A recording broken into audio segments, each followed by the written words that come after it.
Ever since Lando Norris's staggering race simulation on day 2 of testing, everyone has been dreading whether this was the actual reality of the 2025 season. And with the opening round of Formula 1 having just taken place in Australia, that nightmare has been proven to be reality, with not only Norris but also Oscar Piastri opening up a 15-second gap over that of Max Verstappen, but also a 25-second gap to that of George Russell when they were on intermediate tyres after the initial and opening portion of the race. Essentially, the team were running a second quicker than anybody else after Oscar Piastri overtook Max Verstappen for P2, and that was on a drying track on tyres which should start to overheat. But that is not what happened to McLaren. And there is one huge particular reason why that is the case. And McLaren have finally had this secret unraveled, and it is all to do with their front brake ducts. Now, all throughout preseason testing, the team and personnel were making sure nobody got a view of this, and they were always covering that particular part of the car.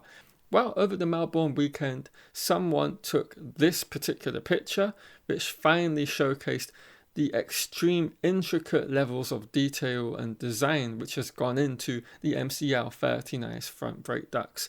And what is it that they're trying to do? Well, of course, the name of the game with the front brake ducts is, of course, primarily for one of braking, but there is always a secondary nature to them in the way you design them, and it is all about the heat and tire management, but in this case, I'm talking about thermal tire management of dry tires and wet tires alike. And essentially, the level of complexity that is on showcase with McLaren's are far and away more than we have ever seen on this Formula 1 era of ground effect vehicles. No other team has a front brake duct to this complexity that we have seen on this McLaren. Now, what is it that they're exactly trying to do with these front brake ducts? Well, this is what I believe is at play here.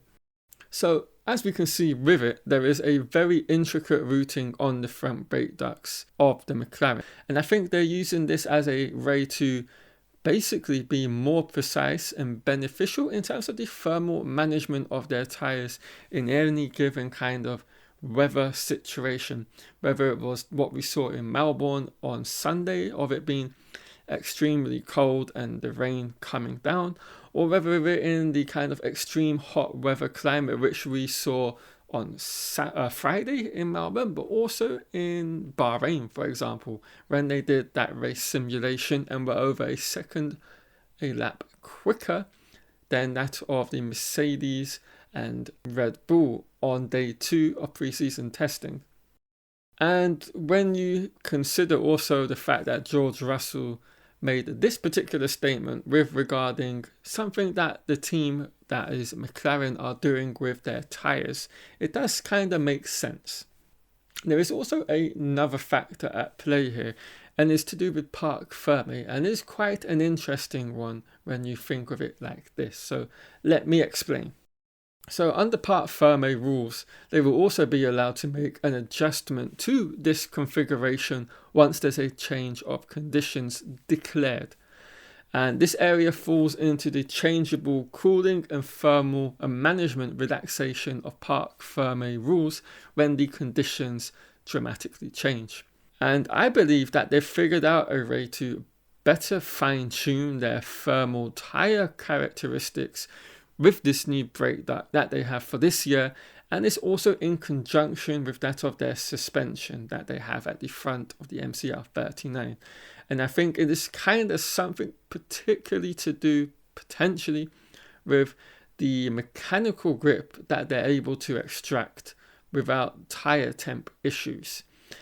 Anyway, that's the way I kind of see it, and I do believe there is kind of a little bit of evidence now to kind of back that up. And we saw it in the race when Verstappen went off kind of a little bit under pressure from Piastri when he went and locked up the outside tyre in the third sector of the racetrack. And then from that moment onwards, Verstappen was like a second off what the McLarens could do.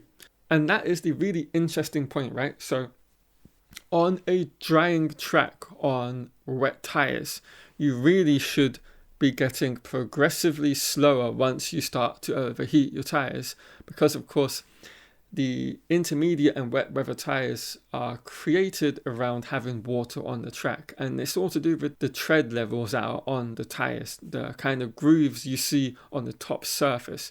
And it's something we saw with that hugely impressive race from Lewis Hamilton in Turkey back in 2020, when he essentially turned the intermediate tire into a dry tire because that bit of tread on the tire completely wore out, and it kind of did that transition.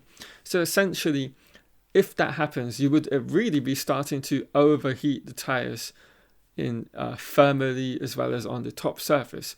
And then this is going to cause sliding for the cars, and it's just like a spiraling out of control situation that just continues to progressively get worse, corner after corner really, essentially, and lap after lap. But the fact of the matter is, even with that kind of being in play during the race, McLaren never really seemed to encounter it, and they were basically running at a pace that no other team could replicate at the exact same point in the race, on the exact same level of kind of tires worn, because of course the entire grid started the race on that same set of intermediates for each car, which is what I'm talking about here.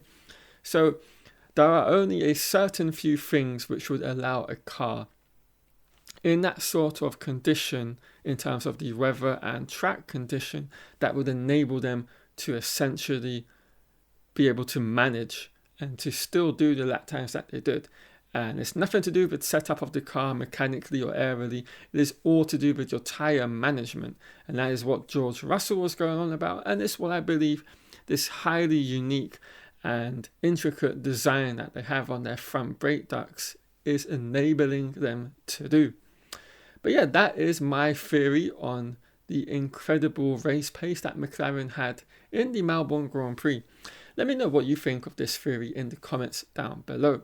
Anyway guys, I'm going to wrap this video up here. Hope you've all enjoyed it. If you have, do hit that like button and turn on notifications, and subscribe if you're new and have enjoyed the content for all future Formula 1 breakdown videos here on F1 Unraveled. Alright guys, have a great week ahead, and I'll catch you all later on with some more F1 videos. See you soon.